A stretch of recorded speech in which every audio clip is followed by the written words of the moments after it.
I'm over here in my garage and just kind of hanging out, and had a little bit of a scare over the weekend. I usually put the top of my garage for my Jeep, for my '08 Jeep Wrangler.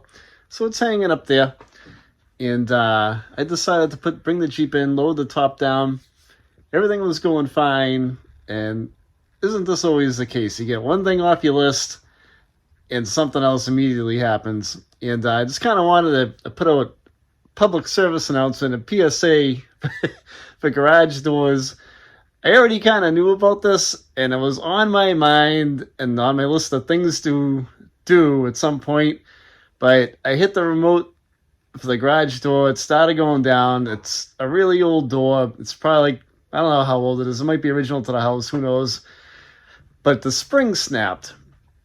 So the garage door is going down. I'm freaking going through the kitchen, and all of a sudden my wife goes, "Hey, I just heard a large bang in the garage," and without even hearing it, I already knew what it was. The spring snapped.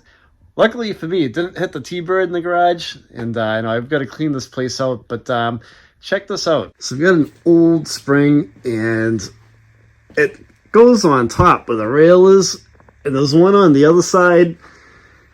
And they're kind of rusty, but they weren't looking bad. And I've seen this happen before at our old shop in Lowell. And yeah, these need to be replaced. When your springs start getting really old and they get rusty, replace these things, guys, because there's a lot of tension behind these. Somebody can get hurt.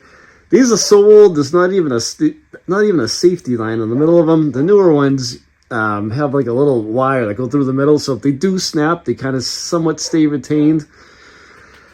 And this is going to be my next project right here. I've got to take the spring out this weekend. Home Depot has springs. They go by like how heavy the garage door is. So I've weighed the door. I've calculated I need springs that are like, 125 pounds. So it's going to be a little bit of a job to do this, but only because it's a tight area up there. I've got a shelf and everything else going on, and going to replace, you want to replace these in pairs, so I'm going to replace the other one too, and I'm probably going to have to stand on top of my toolbox, but we'll get it figured out, and we'll make the place safe again.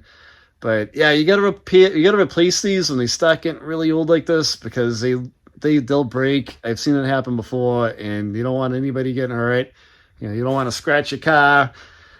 Paint's $1 million these days, so just wanted to throw it out there, give you guys a heads up. And if you have any comments, throw a comment on the video and I'll reply back to you guys. Love hearing from you guys, and thanks for watching.